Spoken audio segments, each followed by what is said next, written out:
A natural complement to rotational energetics is rotational dynamics, and then will eventually lead to angular momentum. So that's what we tackle next. How do you open a jar of peanut butter?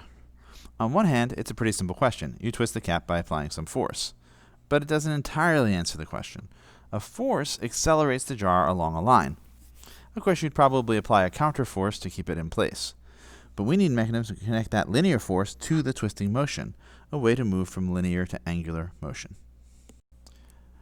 The concept we need is called torque, symbolized by the letter tau. This is the Greek letter tau, translated or transliterated as tau. The torque depends on the size of the force you apply, as you'd very much expect. Twist harder and it should move more easily. But it also depends on where you apply that force. This is very different from linear motion, where a force applied to an object produces an acceleration pretty much wherever you apply it. Consider propping a door with a wedge. The force of friction of a carpet on the wedge doesn't matter where you place it. But if you place it too close to the hinge, the wedge will slide and the door will close. You need to place the wedge as far from the hinge as you can. Still, it's a little bit more complicated than just the distance. Different problem. Imagine trying to hold a door open as the wind tries to shut it. Certainly pushing far from the axis is important, but you also don't want to push into the door towards the axis of rotation. We have that drawn here. So our door is spinning this way, could spin that way. And it's pretty easy to see the door will swing more easily in the green case than the blue case, because the green case is further out. And that's not too surprising.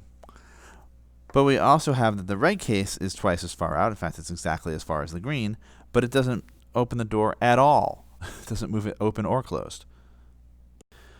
To do the analysis, we use something called the line of action. This is a very 1700 sounding word, but it's the infinite line that contains the vector of the force. To be honest, the line of action originated before people had the concept of vectors, but it's still pretty easy. For instance, if we have this force pointing here, the line of action is this line, the line that contains the force. It turns out that it's the distance of the axis from the axis of that line that matters.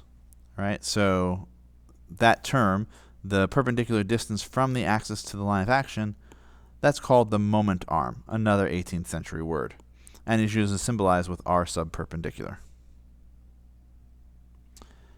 In this case, we'd have just this distance and here.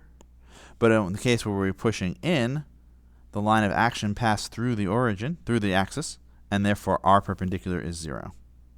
Kind of weird. We'll want to keep at that a lot. Forces that act at or point through the axis of rotation will have a moment arm of 0. So now we can generalize at any angle.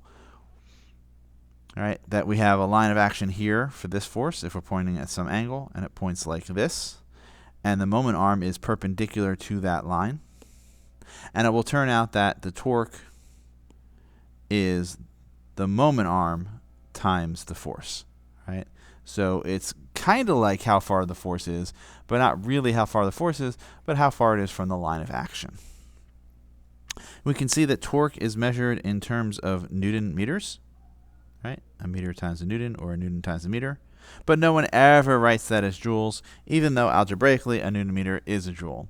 So one way to make yourself look a little bit unsophisticated is to write joules, and you shouldn't do it. It's not the proper unit in SI, even though it's algebraically equivalent to a Newton meter. In the British system, hilariously, the energy is the foot-pound, and the unit of torque is the pound-foot, and people write them differently. You can look at torques a different way. You can say that tangential forces produce full torque, and radial forces produce 0 torque. Any other force could be decomposed into tangential and radial parts, and only the tangential part will contribute. It's a different way of doing it. It will work out geometrically the same. So, draw a blue circle around the force or forces producing the greatest torque, and a red circle around the force or forces producing the least torque. To do this, we're going to want to draw the lines of action. So, for instance, for force A, the line of action looks something like this, and therefore the moment arm is 0, so A has no torque. It has a torque of 0. For B, the line of action is this, so the moment arm would look something like this, a unit of somewhat more than 2, in fact 2 root 2. For C, this is the line of action. So this is the moment arm for C, which is 2 units. And then for D, this is the line of action. So this is the moment arm. This picture's gotten a little bit messy, sorry. But what we see is that for A, the moment arm is 0, and that's going to be the least possible in terms of magnitude. And then for C and D, it's going to be 2 times the force, 2 units times the force, either this 2 unit or that 2 unit. So they'll be equal, but B will be 2 root 2 times the force. So B is the largest. Here we just have each of those drawn a little bit more cleanly so you can see them, because wow, did that previous slide get to be a mess. But there we go. I don't know why I moved B over here, but force A, force B, force C, force D. If the axis of rotation is fixed, that is itself cannot rotate or move, then we're in the equivalent of one-dimensional motion, and we can get away with describing a rotation as either clockwise or counterclockwise, which I will often call anti-clockwise because physicists like to use anti instead of counter. Therefore, torques will have a direction. Since the rotation has a direction, the torques have a direction. The easiest way to do it is pretend that the torque were just being applied via the moment arm, right? That the force was acting at the end of the moment arm. Where would it swing the moment arm? The direction it would tend to spin that moment arm is the direction the torque is actually exerting. There is a more complicated and fully functional vector way of doing this, but it's sort of outside the scope of this class. All right, so if 3 forces of the same magnitude applied to a rectangle is shown, forces 1 and 2 act at 45-degree angles to the vertical. For each force, indicate whether the torque is clockwise, anti-clockwise, or 0. If we look at point A as our axis of rotation, well, I guess the first thing is let's draw some lines of action for all of our forces, because that doesn't depend on the point of rotation. For the first force, the line of action is this. For F2, the line of action is this. And for F3, the line of action is this. Around point A, F1 has this as the line of action, as the moment arm. From point A to the line of action, it has. And so we see that that would be, well, if we imagine a force pulling this way in the direction of F1, it would tend to spin that way, which is clockwise. On the other hand, F2 passes straight through, and any force that points through or acts at the axis of rotation has no torque. And then finally, for F3, imagine F3's moment arm, which is here. So let's give it a different color. That's the moment arm for F3. And if F3 pulled at that point, it would tend to spin that arm this way, which is anti-clockwise. All right, let's clear all those guys out.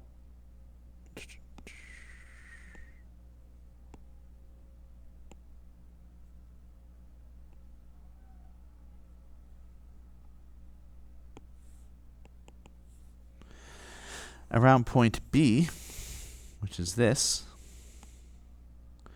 our first moment arm, the one for F1. Remember the line of action, we do not draw it to the force, we draw it to the line of action. So that's the rotation, that's the moment arm, and we can see that F1 is still pulling clockwise.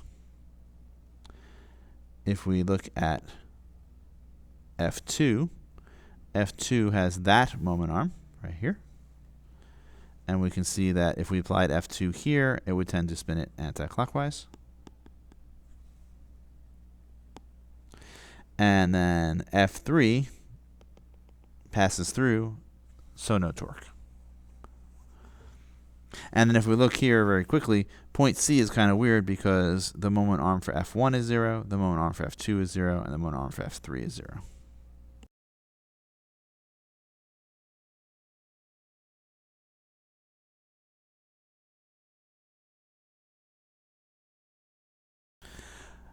A student holding a meter stick by one hand, 1,000-gram mass, why not a kilogram, who knows. But 1,000-gram mass is hung on the meter sticks. All the meter sticks are identical, but the distance along the meter stick at which the 1,000-gram mass is hung and the angles at which the student holds the stick vary. Ignore the mass of the meter stick itself. Draw a blue circle around the cases where it would be hardest to hold the weight steady, and a red circle around the cases where it would be easiest.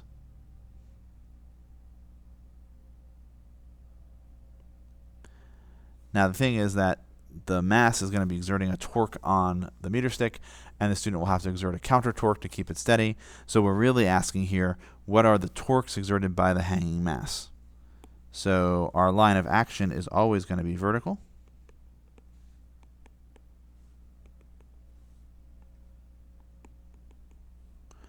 But our moment arms are going to be different. For this one, this is the moment arm. For this one, this is the moment arm. Hey, that's easy. For this, it's going to be that distance. For this, it's going to be that distance. And again, this one's going to be nice and easy.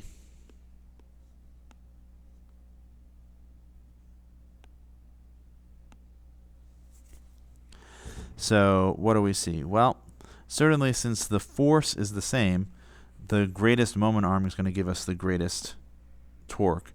And that is clearly going to happen in the greatest case, where that distance is longest. All right, the rest of these are going to be proportional to the cosine of the angle involved. Notice that we have to be a little careful. If we have this length, then this is 30, which means A and C are going to be the same, whatever they are. And the cosine of 30 is something like 0.87. So we see that it turns out it's the half that's going to be the least. Just drawn a little bit more nicely. All right, signs are suspended from equal length rods on the side of a building. For each case, the mass of the rod compared to the mass of the sign is small and can be ignored. The mass of the sign is given in each figure.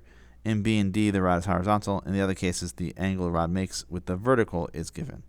Draw a blue circle around the case or cases where it would be hardest to hold the sign steady, and a red circle around the case or cases where it would be easiest. So again, we're looking for the torque exerted by the sign.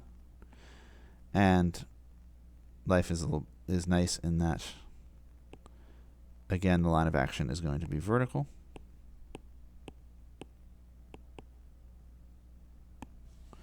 So our line of action is always this, or this, or this, or this, because the force we're talking about is the weight. And so our moment arms are going to be, well, that distance, or that distance, or that distance, or that distance. And we just need to figure out whether the products, the weight times that distance, which one's largest. So B and D are both weird. The 90 kilograms is less mass, so it's not going to matter as much. The mass in D is greatest, and the distance is greatest. B is clearly our greatest winner. And then looking at it, the 50 kilograms makes everything that A or C are definitely less than D. And then even by I, we can see that A has the lower moment arm and the same weight as C, so therefore a lower torque. And so we end up with that. And again, worked out a little bit more cleanly. All right. In both cases, a massless rod is supported by a fulcrum, and a 200 kilogram hanging mass is suspended from the left end of the rod by a cable. A downward force F keeps the rod at rest. The rod in case A is 40 centimeters long, and the rod in case B is 40 centimeters long. The glitch here is that the original picture had to be 50 centimeters long, but didn't play anything out, so we'll just do this. Is the magnitude of the vertical force F greater in A or greater in B, or the same?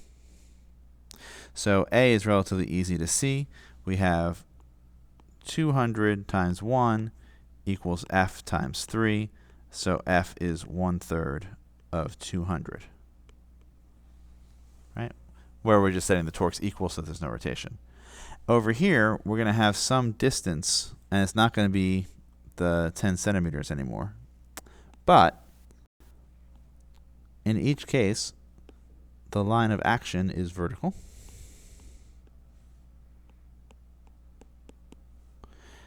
And so the moment arm for the first one is this. And for the second one is this.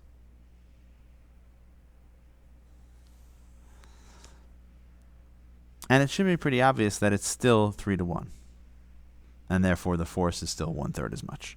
So it turns out they should be equal. This page is a little bit more formal and maybe complicated way of saying that in both cases the force is 1/3 the weight, and therefore they are the same.